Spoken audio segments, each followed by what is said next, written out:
Hey, welcome back. Today is going to be just a quick review on my wish lists and what I wish I would have done differently. The company of Zenith and what I think of the kit, and just nothing technical. A message just came up on my phone and it's distracting me. Anyway, if you want to hear my ideas of what I've done on the build so far and what I would change that I did personally, stick around.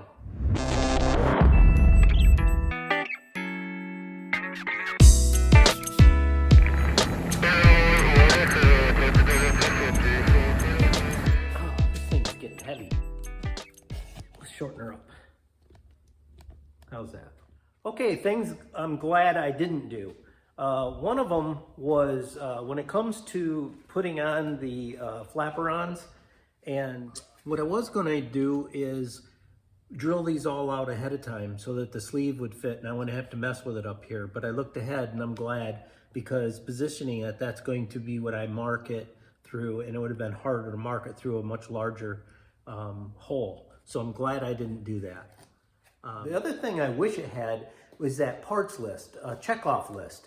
I know they have the resources online and you can print it off, but they're outdated. This is the 5th version of the Cruzer, and most of those instructions in there aren't for this, and they're not very helpful. So updating that would be really great. Or one of those those lists that when you're done, let's put this back. When you're done, you can check off that process, like, oh, I've up drilled that, and it'd just be great to see, okay, I'm done. Instead of thinking through it and trying to do it your own way. This is just personal, but I cheaped out on my casters thinking, well, I'm not going to use them that much. Well, going over the cracks and stuff, the small ones are not great. Don't go cheaping out on your casters, get big ones. And I just got done doing these, so I went a little bigger, so I can move the table around with the fuselage on it. But I wish I would have went bigger on that too, but there was a reason for that one. When I cut the legs off, I actually got the table down probably 1.5 inches shorter once the casters were under there. So I really did want to lower my table because everything's going to sit up so high with the fuselage on there. That was great. I can reach into the insides more. I'm okay with that. We don't move that much. This, on the other hand, this here, I am going to be moving a lot. Every time I want to use this area for priming and painting or anything in here that could endanger the wings, out it goes. Another thing that I wish they would do different, anybody that's worked on these knows that this is the way they probably did this. When these are vacuum formed, they're vacuum formed in front and rear, but they have them together here with the big sheet, I believe, that goes over it from what limited knowledge I know about vacuum forming. And if you don't leave these too far apart, there isn't enough material to go wrap way around and back down, and way around this one and back down. So it thins it out quite a bit. That's my only idea that I can think of that might have done that. But these tops, I've said in other ones, the bottoms here are quite thick. Tops are quite thin. So you have to reinforce that. So be ready for that. They work. Put them together, and you can blend this by riveting it together, and you can put epoxy in there and then a little bit of filler, and adds a little bit of weight, but I'd rather see it nice and smooth. That's it. All right, let's see what else is on here. Things I'm happy with. The parts list that I made is probably not how most people would do it. Me being dyslexic and all, I do things differently. But right next to it, I just labeled all my boxes, what makes sense to me, and put the part next to it, right next to the part number, what box I put it in. And they're not really color coordinated. I was just grabbing a different marker each time. But I'm happy with the parts list. I've only made a couple little mistakes, but every time I want something that's marked, right there it is. So take the time to do that. One of my regrets is that I ordered the whole kit all at one time. Of course, the tires come with the kit, and they're not gonna be, depending on what you're doing and how quick you're gonna build it, mine's gonna go much slower. and now those tires are just sitting out there aging. So it would have probably been a better idea to remind them to not send them, and that's a consideration. Some of the redos I did that I'm really happy I did. On this part down here, well, I'll show you where it goes. This is the vertical stabilizer. This attaches to that right there, and these brackets on the ends, as you can see, are what attach it to the airplane. And I pre-drilled them thinking that that was a good move, and I decided that it just wasn't, that I wanted to do it all on the plane. And another thing I was going to do is actually bend these tabs in. This is the panel that receives it on the plane, so that I could get the edge distance better. So I could scoot that part back, as you can see. Let's see if I can get it.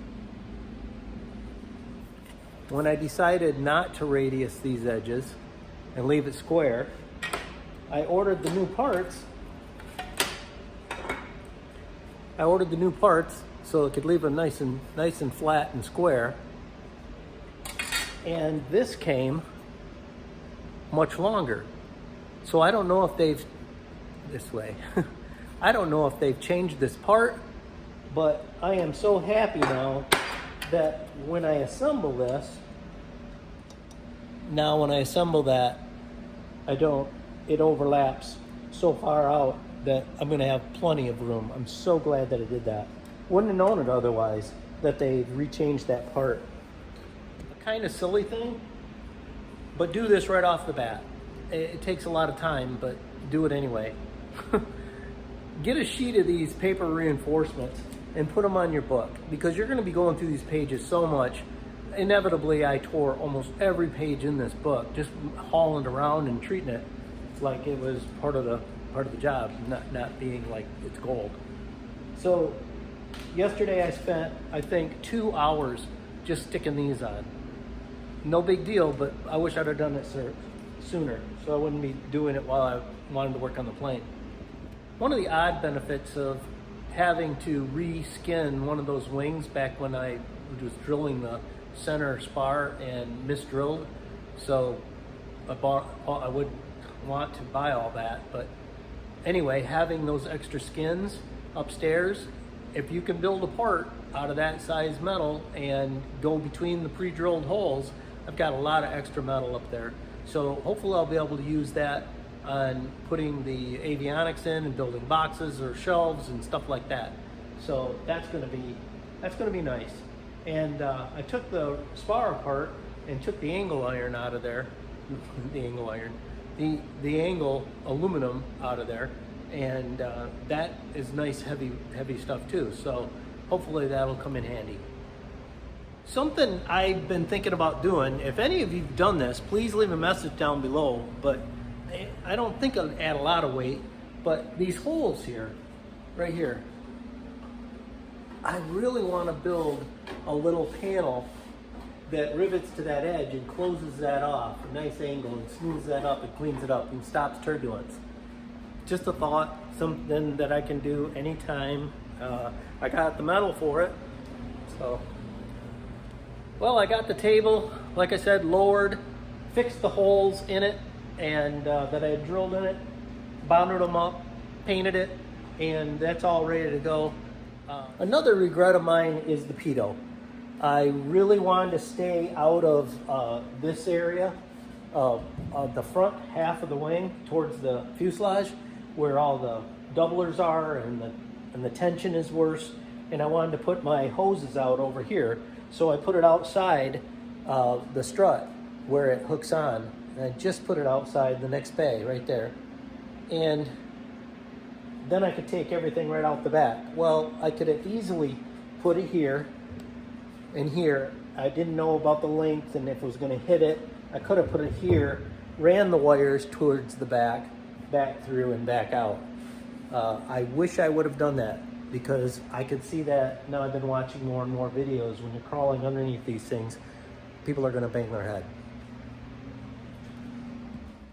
What else?